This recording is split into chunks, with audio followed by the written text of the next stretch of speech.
Բարև սիրելիներս, այսօր կընթերցենք Շարլ Պերոյի կախարդուհին հեքիաթը, սկսեցինք։ Լինում է չի լինում մի այրի կին է լինում, այդ կինը երկու աղջիկ է ունենում, մեծը մոր նման չար էր ու գոռոզ, իսկ փոքրը հորպես բարի էր ու պարկեշտ։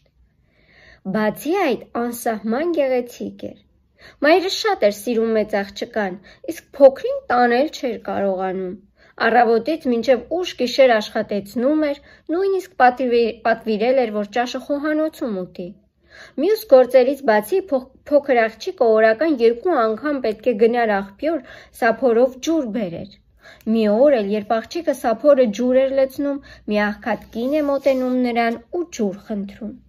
Աղջիկը ողողում է սափորը, աղբյուրից սառը ջուր է լցնում ու սափորի տակից բռնելով օգնում է, որ խմի։ Կինը մի քանի կում խմում է եւ ասում.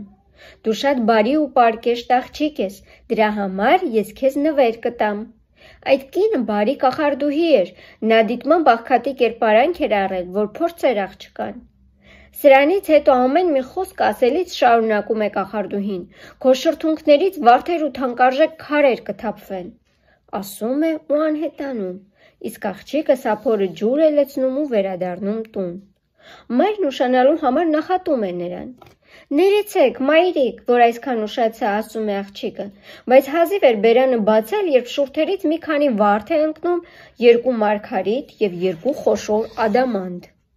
«Այ քեզ բան», բացականչում է մայրը, «քո բերանից մարգարիտներ ու ադամանդներ են թափվում»։ Աղջիկը պատմում է մորը, թե ինչ է պատահել աղբյուրի մոտ, եւ յուրաքանչյուր բառի հետ շուրթերից վարդեր ու ադամանդներ են թափվում։ Դե որ այդպես է, ասում է մայրը, մեծ քրոջդ էլ կուղարկեմ այդ աղբյուրը։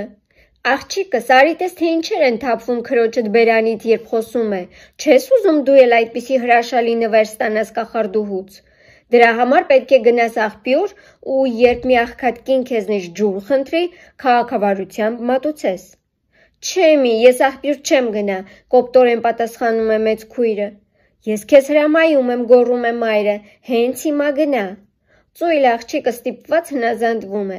Նա վերցնում է տան ամենագեղեցիկ արծաթե սափորն ու փնթփնթալով գնում ջրի։ Հազիվ էր աղբյուրին հասել, երբ անտառից շքեղ հագնված մի գեղեցկուհի է դուրս գալիս եւ մոտենալով ջուր է խնդրում։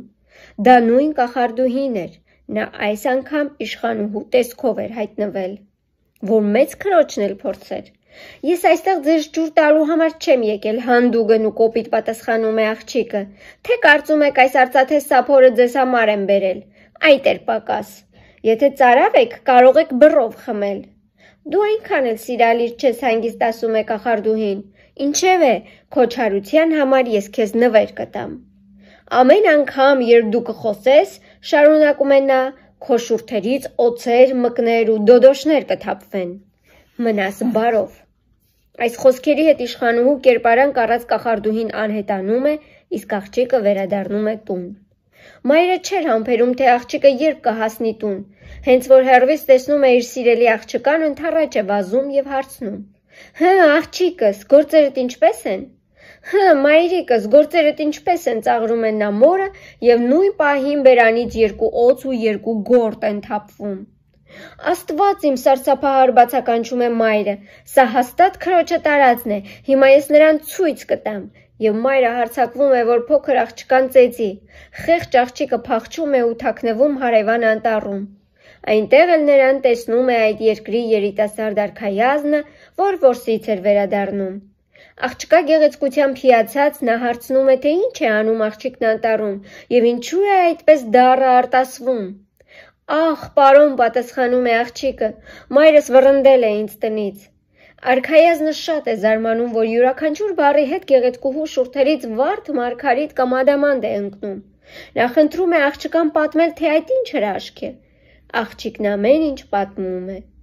Արքայազնը սիրահարվում է նրան, տանում է պալատ եւ ամուսնանում նրա հետ։ Իսկ մեծ քույրը օրեցօր ավելի կոպիտ ու անտանելի է դառնում։ Նա իր օձերով ու դոդոշներով այնքան է զզվեցնում բոլորին, որ նույնիսկ հարազատ մայրն է տնից վռնդում նրան։ Այ վերջ, սիրելիներս, այս հեքիաթից պարզ է դառնում, թե բարու, թե չարի վերջը։ Բարին միշտ հաղթում է։ Ցտեսություն, սիրելիներս, կհանդիպենք հաջորդ հեքիաթների ժամանակ։